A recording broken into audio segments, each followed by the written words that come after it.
Bonjour à toutes et à tous. Heureuse de vous retrouver pour ce nouveau numéro de l'heure du droit. Aujourd'hui, jeudi 31 juin, marque la célébration de la journée africaine et pour l'occasion, nous parlons de l'émancipation de la femme africaine. Comment nos sociétés perçoivent les femmes qui sont à la quête d'autonomie et quelles sont les incidences de ce désir d'indépendance et de leadership sur nos traditions.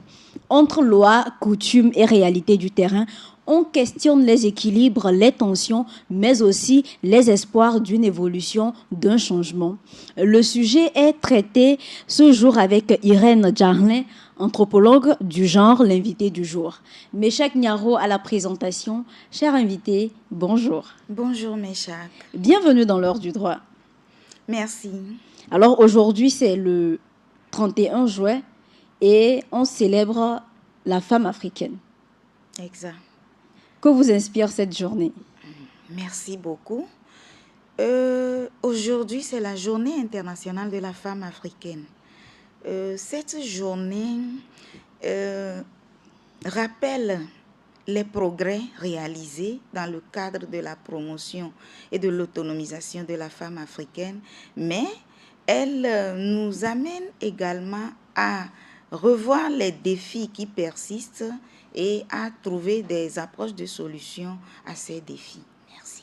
Merci à vous. Alors, d'habitude, comment est-ce que se célèbre le 31 juillet? Le 31 juillet fait appel à des organisations féminines, à des institutions qui travaillent pour l'évolution, l'émancipation, le respect des droits des femmes, à œuvrer, à faire des sensibilisations, à informer les différentes communautés sur les questions de droits humains, les questions des droits de la femme, qu'est-ce qu'il faut faire pour avoir la cohésion sociale et des communautés paisibles. D'accord. Est-ce que les femmes africaines ont conscience, ont connaissance de cette journée qui leur est dédiée? Bien sûr, les femmes africaines sont conscientes. Elles sont informées sur la journée internationale de la femme africaine et elles font l'effort de démontrer ce qu'elles savent faire, de valoriser leur fait d'être femme, leur apport, leur contribution pour l'évolution de la nation et du monde entier. Pourquoi je pose la question? Parce qu'on a l'impression qu'il n'y a pas le même engouement autant que pour le 8 mars. Le 31 juillet, on ne sent pas une mobilisation, on ne ressent pas dans l'air, comme on le dit, qu'il y a la fête pour les femmes. Ah oui, mais ce n'est pas à tous les niveaux. Les organisations de la société civile font beaucoup d'efforts pour rappeler cette journée à tout le monde. La remarque que vous avez eu à faire, elle est pertinente dans ce sens que c'est autour du 8 mars qu'il y a beaucoup de mouvements. Il y a le port de pagne qui démontre dans tous les sens ou à tous les niveaux, dans les coins et recoins du pays, que la femme est célébrée. Mais à part le 8 mars, il y a d'autres journées comme celle-ci. Et c'est le fait qu'il n'y a pas les pagnes que l'on porte, beaucoup de bruit autour de la journée qui fait que nous ne sentons pas ça en tant que tel. Mais elle est bel et bien célébrée partout. D'accord. Alors, quand on dit journée internationale de la femme africaine, est-ce à dire que cette journée se cantonne et ne célèbre que les femmes qui sont sur le continent africain, ou cette célébration concerne également les femmes noires vivant sur les autres continents? Et quand on parle de la journée internationale de la femme africaine, même si elle est africaine et qu'elle n'est pas sur le continent, même si elle a une autre nationalité, mais d'origine africaine, elle est pleinement concernée par la célébration de cette journée parce qu'elle a toujours sa famille à la source, elle a sa racine dans le pays d'origine ou en Afrique. Et donc, là où elle est, elle doit naturellement œuvrer pour que la femme africaine jouisse effectivement de ses droits. Très bien. Alors dites-nous, est-ce que vous avez une idée de ce qui a motivé à dédier une journée, et spécialement ce 31 juin, pour célébrer la femme africaine? Ce que je peux dire à ce niveau, c'est que les mouvements de lutte pour le respect des droits des femmes sont nés en Occident. Et c'est petit à petit que le mouvement a atteint le continent africain par la création de l'Association des femmes africaines pour la recherche et le développement AFAR dans les années 80. Et il y a aussi d'autres mouvements qui sont nés. Et c'est en ce moment que les femmes africaines ont compris qu'il faudra centraliser la chose à leur niveau aussi pour rehausser leur voix, pour que leurs revendications soient écoutées et que leurs besoins soient satisfaits. Et donc, le mouvement au niveau africain est vraiment enraciné aujourd'hui et c'est vraiment né en Occident, comme j'ai eu à le dire, et c'est arrivé en Afrique. Ça a été contextualisé? Oui, contextualisé, merci. Et ça fait à peu près combien d'années que cette journée est célébrée? Ah, je dirais, ça fait une trentaine d'années. Une trentaine d'années? Oui, oui, oui. Et quelles ont été les évolutions concernant cette célébration depuis cette trentaine d'années? Il y a eu la reconnaissance des droits des femmes. Il y a eu la ratification de beaucoup d'instruments de protection des droits des femmes et de la jeune fille. Il y a eu le cadre juridique. Oui, les instruments là rentrent dans le cadre juridique et le cadre institutionnel, la mise en place des institutions, à savoir, je prends le ministère de l'Action sociale qui n'existait pas et qui a été mis en place pour la promotion des droits des femmes. Il y a actuellement la Maison de la Femme, les organisations féminines qui connaissent de l'ampleur, qui prennent de l'ampleur. On parle de plus en plus des questions de femmes, des droits de femmes, de l'évolution de la femme, de sa place dans la société.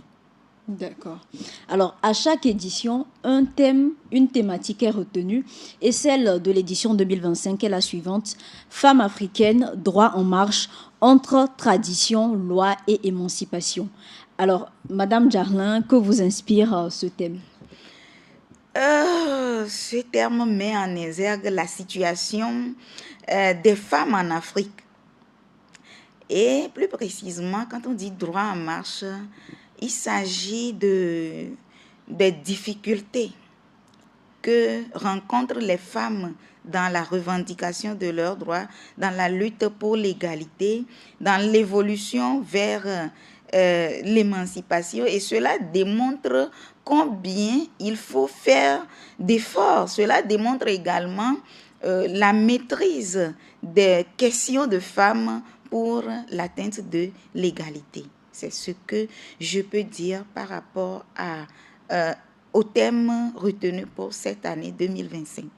Vous avez mis un accent particulier sur la partie de droit en marche et vous n'avez pas parlé de tradition, loi, émancipation. Est-ce que vous pouvez l'aborder brièvement?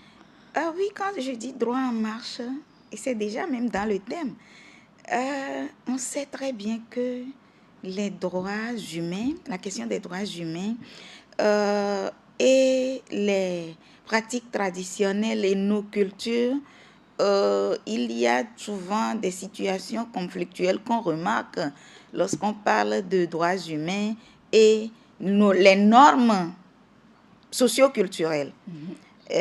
À ce niveau, c'est à ce niveau même que se pose le problème d'équilibre entre les questions de droits humains et les pratiques traditionnelles ou bien les normes socio-culturelles. Au regard de ce que vous venez de dire, est-ce qu'on pourrait en déduire que la tradition est en déphasage avec les questions de promotion de la femme? Je dirais d'emblée non. La tradition n'est pas du tout en déphasage avec les questions de promotion, les questions de l'égalité. mais il y a des problèmes de reproduction du modèle social existant. Il y a la résistance au changement. Il y a aussi la question de... Comment je vais exprimer ça? C'est-à-dire, Vous même pouvez si passer les par gens des sont exemples. informés, Oui. il y a cet élément de conservation, voilà. Il y a les approches de conservation qui amènent certaines personnes à ne pas adopter les modèles de changement, les approches nouvelles pour favoriser ou faciliter la question de l'égalité. Un exemple, je peux prendre la question de veuvage, par exemple. Oui. Aujourd'hui, les pratiques de veuvage sont vraiment contestées puisque ça démontre, certaines pratiques démontrent la violation des droits humains, la chosification de la femme. Et ça ne respecte pas les questions, les droits humains. Et quand il y a des revendications ou bien des remarques des organisations de la société civile sur ce point, sur ces pratiques, la durée, le pourquoi, le comment, le côté traditionnel n'arrive pas à facilement assimiler ça ou bien accepter ça, et c'est ce qui pose problème. Donc, dans le fond, c'est plus une question de pratique. Je dirais oui, c'est une question de pratique, et je dirais également que c'est une question d'acceptation, d'adoption des normes liées aux droits humains. Et maintenant, qu'est-ce qu'il explique? Pourquoi? Oui, je crois que j'ai parlé de conservation, j'ai parlé de résistance au changement. Pour aller plus loin, je peux dire qu'il y a cette question de crainte de perte de l'identité culturelle qui fait qu'il y a cette résistance que nous remarquons. Alors, lorsque vous parlez de résistance, la résistance, elle vient des hommes, des femmes, de la société, de qui précisément? Puisqu'elle semble ne pas avantager tout le monde, quand on comprend l'exemple des pratiques que vous avez citées. Merci beaucoup. Cette résistance vient de tout le monde, mais je m'explique. Majoritairement des hommes. Je n'ai rien contre les hommes, mais pourquoi je le dis? Quand nous prenons la question de l'héritage, et plus précisément le domaine du foncier, dans certaines cultures, la femme n'hérite pas la terre au même titre que l'homme. Et donc, quand nous parlons des questions de droits humains, de l'héritage, au niveau des droits humains, la femme a les mêmes droits que l'homme. En matière de droits humains, il n'y a pas le fait de il n'y a dire pas de que discrimination. Il n'y a pas de discrimination, merci. On ne peut pas dire que telle personne est homme, donc elle a plus de droits que la femme. Non. Et donc, quand on va sur ce plan, au niveau du foncier, par exemple, les hommes ont tendance à garder ce qui se fait sur le plan culturel pour ne pas laisser la main libre aux femmes, pour ne pas faciliter l'accès des femmes à la terre. Au même moment, nous pouvons observer les femmes elles-mêmes qui participent à ça dans certaines communautés. De quelle manière? Elles s'alignent sur les hommes qui persistent, qui font que cette situation persiste, et essaient de convaincre les jeunes filles qui ont compris les questions de droits humains, qui connaissent leurs droits et qui les revendiquent. Elles préfèrent demander à ces jeunes filles de suivre l'ancien modèle, de ne pas suivre ce qui se fait à l'Occident, que ça ne concerne que les Blancs, et que la norme en Afrique ne respecte pas cela, et quand elles vont avancer dans ce sens, elles ne seront pas en harmonie avec la communauté, elles vont créer des problèmes et les gens ne vont pas les accepter, les aimer, etc. Parce qu'on va penser qu'elles veulent sortir des rôles sociaux, des rôles figés et par leur communauté. Et donc, c'est en ce moment que nous dirons que ces femmes-là sont complices et nous pouvons ajouter que ce n'est pas de leur faute totalement. Oui. Est-ce qu'on pourrait dire que d'une certaine manière, ces femmes gagnent leur compte? Elles gagnent à préserver ces pratiques. On reste dans le cas de l'héritage, du partage de la terre. Elles ne gagnent rien. Elles ne gagnent rien parce que ce sont les hommes qui profitent toujours, mais on les met en avant pour jouer le jeu et après ce sont les hommes qui gagnent. Je prends un autre exemple. Lorsque les femmes se querellent avec leur belle-sœur dans les familles et quand le mari décède et qu'on arrache les choses à la femme, à la veuve, et surtout au niveau du foncier. Ce sont les hommes dans ces familles qui profitent. Ça ne revient pas aux femmes. Donc, c'est pour ça que je dis qu'elles ne gagnent rien en fait. Mais les hommes les utilisent pour réussir ce coup-là. D'accord. Alors, en dehors du partage de la terre, des questions d'héritage, quel autre genre de pratique ancestrale n'était pas en faveur de la promotion de l'émancipation de la femme? Oui. Il y a certains rites, il y a des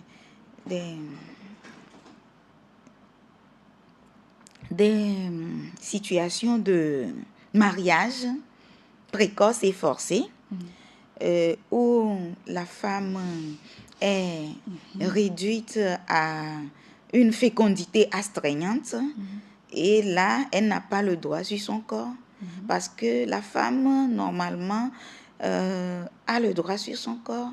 Elle doit décider du nombre d'enfants qu'elle veut avoir et elle doit aussi échanger avec son mari sur la vie qu'elle désire avoir, au moins une petite qualité de vie, etc. Mais on ne lui laisse pas l'opportunité de décider sur son corps, de décider du nombre d'enfants qu'elle veut avoir.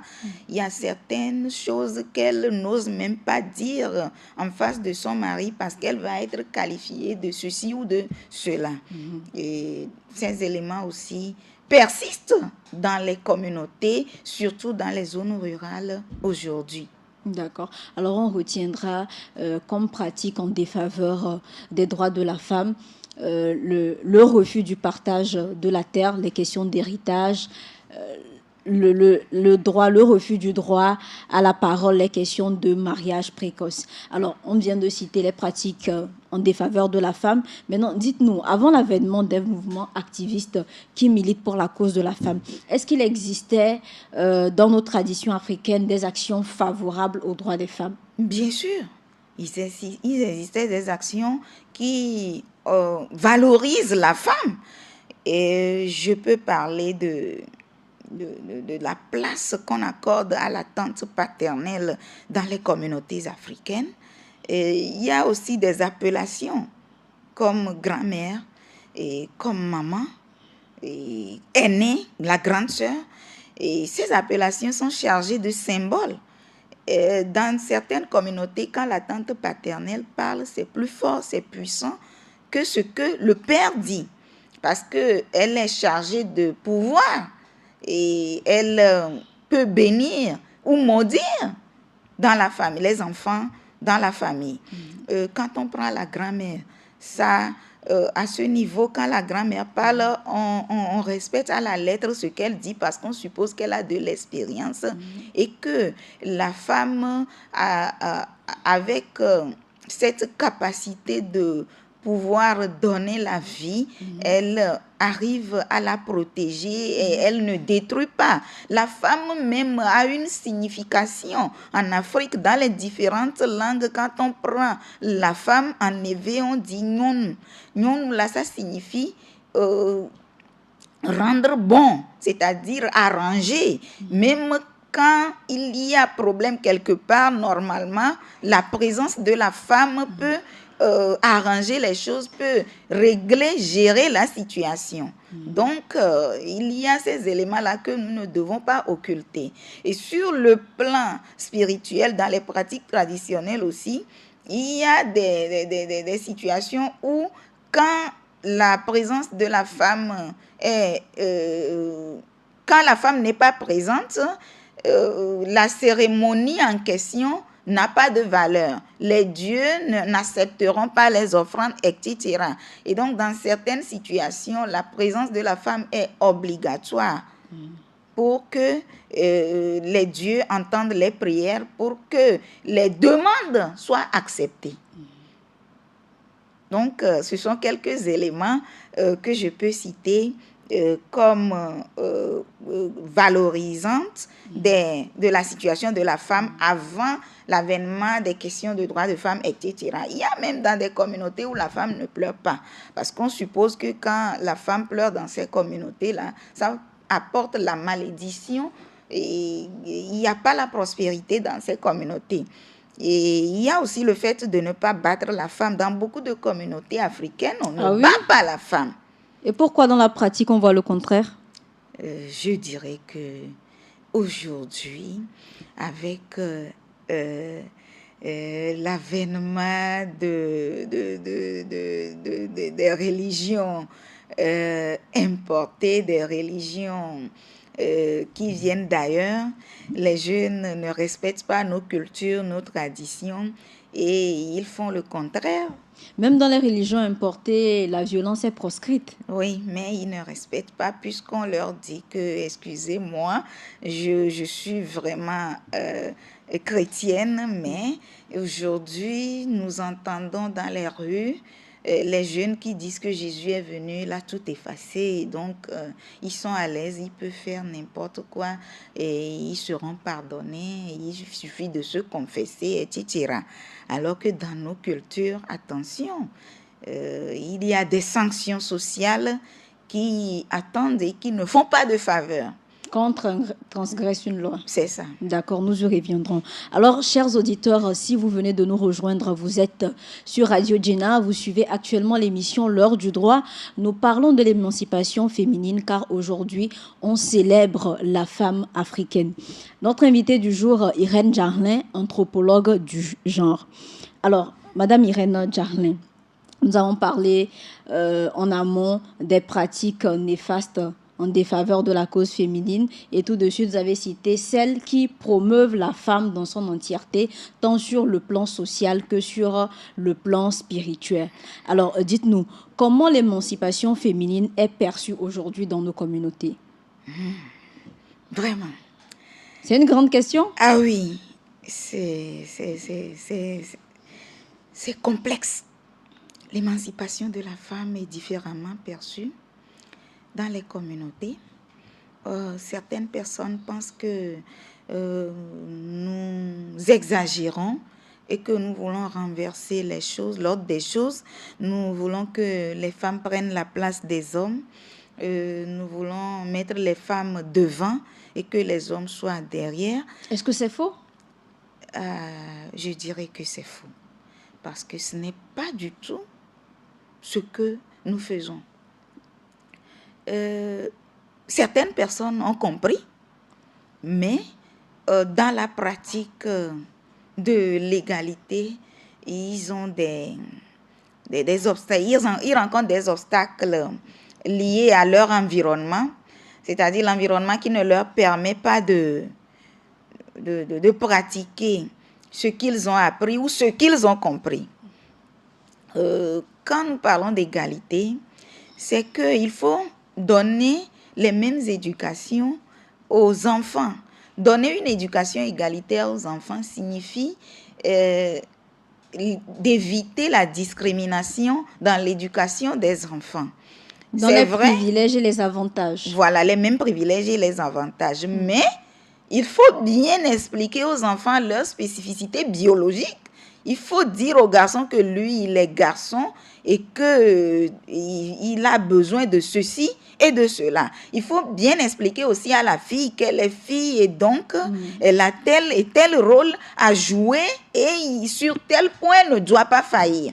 Et il ne faut pas dire au garçon que donc lui, comme il est garçon, il est privilégié et il y a aussi des comportements que nous adoptons à travers des noms que nous donnons aux garçons et qui nous amènent à ne pas bien les éduquer. Dans certaines communautés, déjà, le petit garçon, la femme, la mère l'appelle son père, son mari, son grand frère, etc. C'est vrai, on le fait à la fille aussi, mais pas de la même manière qu'au garçon. Pour donner un ascendant au garçon. Oui, vraiment, pour donner un ascendant. Et même dans certaines communautés, il y a des noms qu'on donne aux garçons et qui le valorisent plus que la fille. Quand on dit appelé, par exemple, en éveil, est-ce qu'il y a son équivalent pour la fille? Non. Et donc, dans une famille où il y a 6 filles et un garçon, on démontre au garçon que c'est lui le sujet le plus important de la famille. Est-ce que le fait de refuser ce genre d'appellation, de dénoncer ce genre d'acte, n'est pas à l'origine du fait que les gens soient contre le combat contre l'émancipation féminine? Je ne crois pas, ou bien je n'ai pas bien cerné la question, c'est-à-dire que quand nous évitons ces appellations... En dehors des appellations, du fait qu'on dise aujourd'hui, il faudrait que les enfants, les filles et les garçons reçoivent le même traitement, les mêmes privilèges, et du fait que peut-être d'autres ont grandi avec une autre éducation, d'autres valeurs, fait que lorsqu'ils entendent ces discours, ils perçoivent mal l'émancipation et le développement des femmes. Exact, je vous comprends, c'est ça. Parce que eux, ils n'ont pas été éduqués comme ça. Et donc, c'est difficile pour eux d'accepter la nouvelle donne. C'est difficile pour eux de s'adapter à cela pour qu'il y ait une éducation égalitaire des enfants. Et certains hommes refusent carrément et ils imposent l'ancien système à leurs enfants. Et malheureusement, la jeune fille qui étudie maintenant, elle comprend, elle apprend ça à l'école ou ailleurs dans les sensibilisations, dans la vie associative, etc. Et maintenant, à la maison, vous imaginez qu'on lui impose tel ou tel, elle ne sera pas d'accord. Et maintenant, quel est le regard de la femme elle-même par rapport à toutes les actions qui sont menées pour promouvoir son émancipation? Oui. Par rapport à mes observations participantes, les femmes, jusque dans les zones rurales aujourd'hui, savent qu'elles ont les mêmes droits que les hommes. Seulement que leur environnement ne les accompagne pas. On ne leur donne pas l'opportunité de jouir pleinement de ces droits. Donc, elles font l'effort. Elles essaient de s'adapter et d'agir de manière à ne pas être en désaccord avec leur communauté d'appartenance. Donc, c'est ce que je remarque souvent. D'accord. On voit qu'actuellement, à travers les instruments juridiques, il existe, on observe une certaine avancée en matière des lois qui sont promulguées, qui sont votées. Est-ce que vous pensez que ces lois-là sont appliquées en tenant compte de notre contexte africain? C'est complexe. Il y a beaucoup de tests, comme vous avez eu à le dire. Il y a beaucoup de tests qui sont actuellement disponibles pour accompagner l'autonomisation et l'émancipation, l'égalité, mais c'est l'application qui pose problème. L'application pose problème par rapport aux normes sociales. Dans certaines communautés, je donne un exemple palpable, la question de violence basée sur le genre ou bien le viol, tout simplement. Quand ça arrive, normalement, ça ne doit pas être réglé à l'amiable. La loi est contre ça. Mais on demande à la victime d'accepter un règlement à l'amiable, alors que ces règlements à l'amiable ne sont pas souvent, dans la majorité des cas, ces règlements ne sont pas efficaces. Et ça met la victime dans une situation beaucoup plus difficile. Parce qu'il y a des situations de répétition qu'on observe quand on fait des règlements à l'amiable. Même s'il n'y a pas la répétition envers cette même victime, l'auteur continue par faire des dégâts ailleurs. Et au même moment, il y a d'autres personnes aussi, comme l'autre l'a fait, et qu'il n'a pas été puni. D'autres personnes aussi le font. Et ça continue dans les familles, dans les localités. Vous allez voir un cousin qui commet cet acte. L'inceste, il abuse de ses parents. Voilà. Au lieu de laisser la loi agir pour qu'il change de comportement, on se regroupe dans la famille et on dit on va gérer ça entre nous. Et cette Pourtant, gestion, lorsqu'il s'agit des questions de terre, même quand c'est en famille, on n'hésite pas à aller en justice. Mais c'est quand il s'agit de violences basées sur le genre qu'on veut régler en famille. il y a cet aspect aussi. Oui, oui, oui, pour la terre aussi, on fait des fois, on demande des fois aux femmes de laisser, on va gérer en famille, etc. Mais aujourd'hui, il y a plus en plus de ces problèmes fonciers qui vont à la justice. Mais pour le viol principalement, on préfère gérer, les gens préfèrent gérer ça en famille, à l'amiable. Et ça crée toujours des problèmes profonds que nous n'arrivons pas à résoudre plus tard. Alors, quand on regarde ce que vous êtes en train de dire, est-ce qu'on pourrait conclure ou déduire que les lois ont été votées sans tenir compte des réalités africaines, puisque on observe généralement dans nos cultures qu'on fait plus recours au règlement à l'amiable?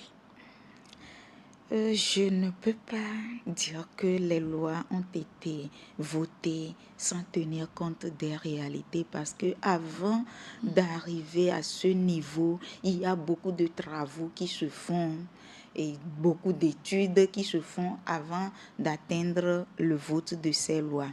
Et donc, je crois que ce qu'il faut faire, c'est de renforcer la sensibilisation, c'est d'informer les communautés, c'est de leur démontrer les bienfaits du respect des droits humains de la femme, c'est de leur démontrer que quand on respecte les droits de la femme, toute la société en bénéficie et même les hommes.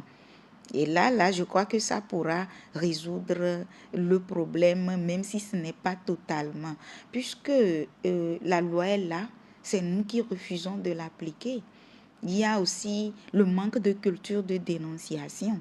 Nous n'avons pas cette culture et il faut faire un travail aussi pour démontrer aux gens que quand vous dénoncez quelque chose, c'est pour votre bien et le bien de votre communauté et des générations futures. Pas pour vous seul en réalité. Et donc, ces éléments peuvent vraiment aider au respect des lois et des droits humains. Pour vous, est-ce qu'il y a possibilité de concilier les pratiques ancestrales, les valeurs culturelles aux nouvelles valeurs d'émancipation de la femme? Oui, c'est possible.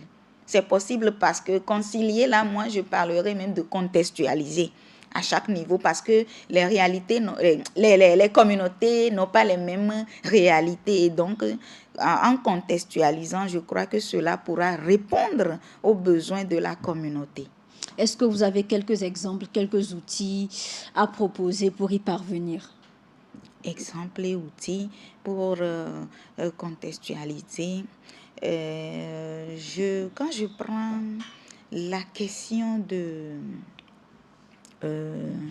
harcèlement, par exemple, dans nos communautés, c'est pas bien vu. Et au même moment, au niveau des droits humains aussi, ça rentre dans les violences sexuelles. Et il faut contextualiser en ce sens que quand on prend une communauté musulmane, par exemple, il faut voir si c'est le mode d'habillement qui crée problème. Alors, comment est-ce qu'il faut, quelles normes faut-il mettre en place pour éviter cela? C'est un exemple banal que je prends. Quand nous prenons aussi la question d'accès des femmes à la terre, qu'est-ce qu'il faut faire? On dit que la femme n'a pas droit à la terre et elle n'a pas accès à la terre au même titre que la femme, au même titre que l'homme. On lui donne la moitié, l'homme prend le double de ce que la femme a dans certaines communautés en matière d'héritage lié au foncier. Il faut voir ce que disent les droits humains. Ils ont les mêmes droits. Alors, en respectant cela, en donnant la terre au même titre à la femme qu'à l'homme, qu'est-ce que cela va apporter de bien? Il faut voir dans la communauté qu'est-ce que la femme en fait. Dans telle communauté, est-ce que c'est la culture de quoi? Et donc, il faut aider la femme, il faut créer des normes autour de ça.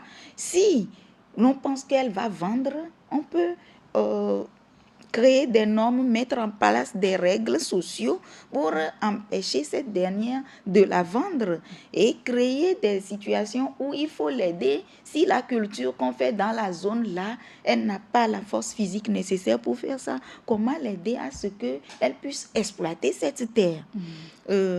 Dans d'autres contextes, si elle peut faire des cultures, je peux prendre les céréales, etc., et elle va le faire. Si ce n'est pas les céréales, si ce sont des légumes qu'elle va cultiver, on pourra la laisser faire ça.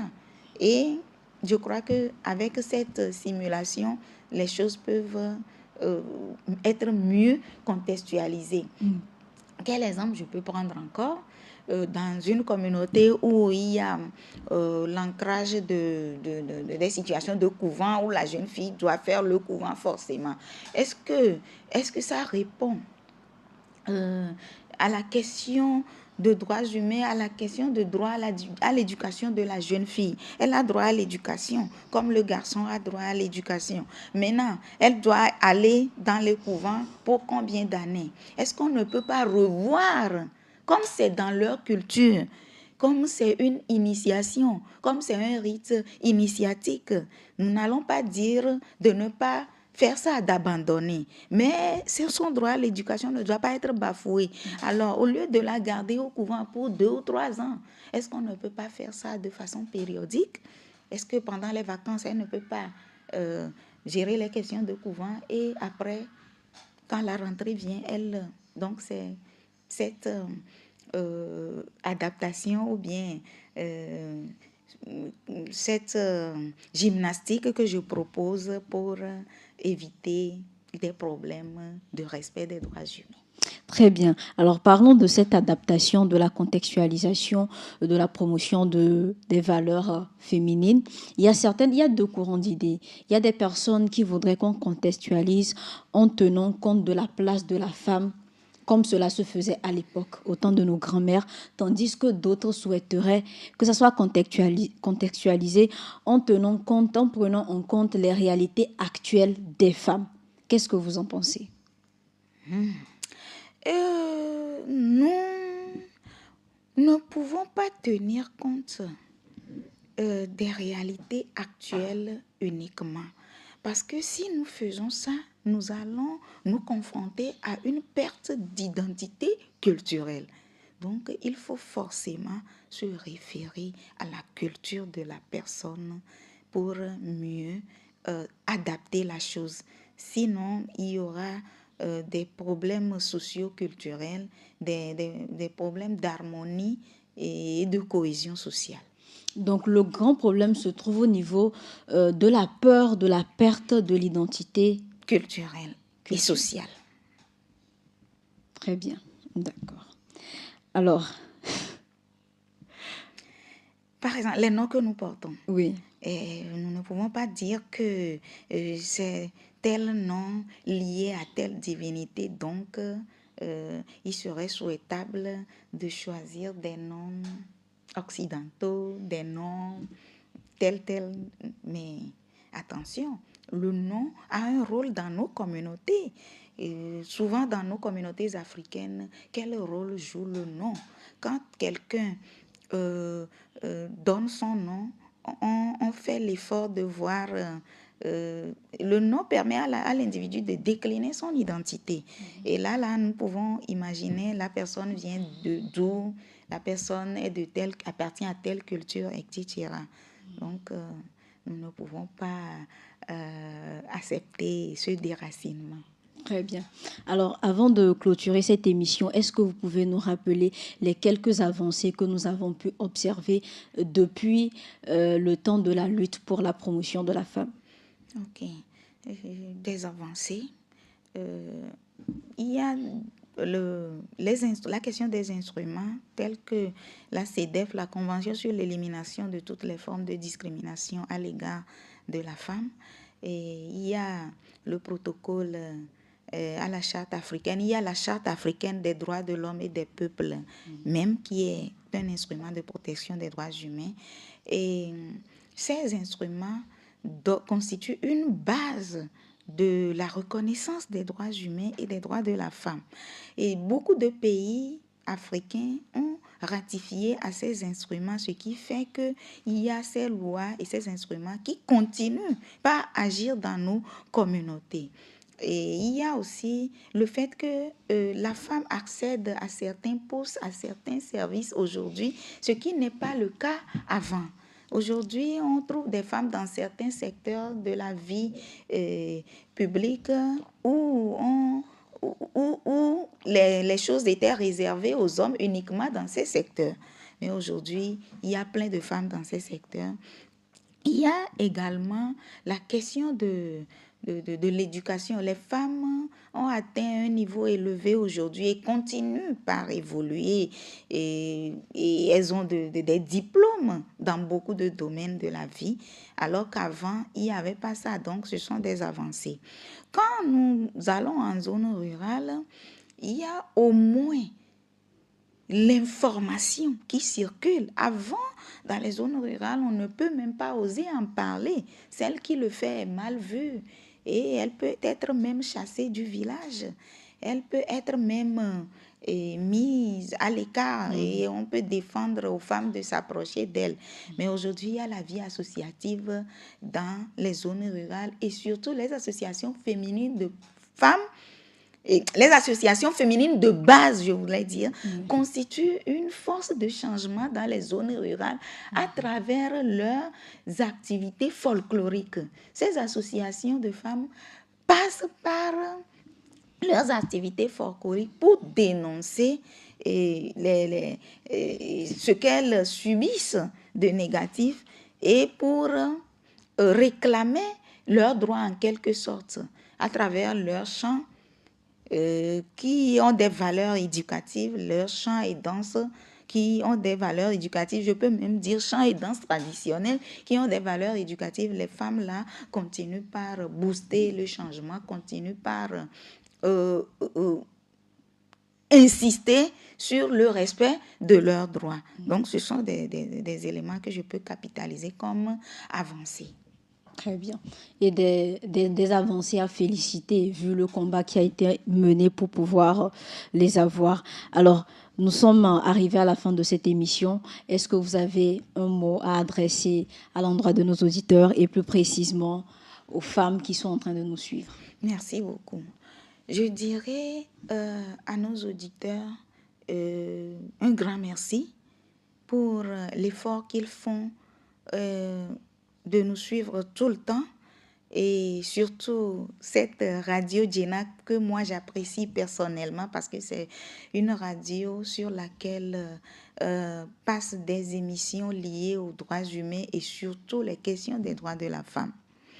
Pour la journée du 31 juillet, c'est une journée qui est célébrée comme les autres journées et cette journée est principalement liée aux femmes africaines, à leurs droits, à leur émancipation.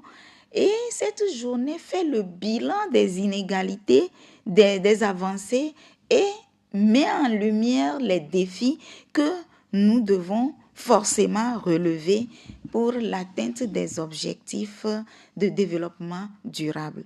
Et donc, c'est ensemble que nous devons atteindre cet objectif. Donc, j'invite tout le monde, surtout les femmes, à lutter, à œuvrer pour leurs droits, à ne pas attendre pour que ça soit réalisé, mais à faire comprendre à tous que nous avons notre place dans la communauté, dans la société, à éviter le favoritisme, à refuser toutes sortes de faveurs et à démontrer notre savoir-faire, notre capacité, notre compétence, parce que sur le plan planétaire, sans la femme, imaginez un peu ce que serait le monde. Et quand je dis sans la femme, il faut parler des femmes de valeur. Toute femme a une valeur et il faut essayer de cultiver ça, de travailler pour que le monde entier rayonne. Je vous remercie. Nous vous remercions, Irène Jarlin, d'avoir répondu à notre invitation. Je rappelle aux auditeurs que vous êtes anthropologue du genre, autant pour moi, et vous êtes l'invité du jour. Merci à vous pour la fidélité d'écoute. On se retrouve la semaine prochaine pour aborder un autre sujet de droit. D'ici là, portez-vous bien. C'était Michak Niaro à la présentation. Au revoir.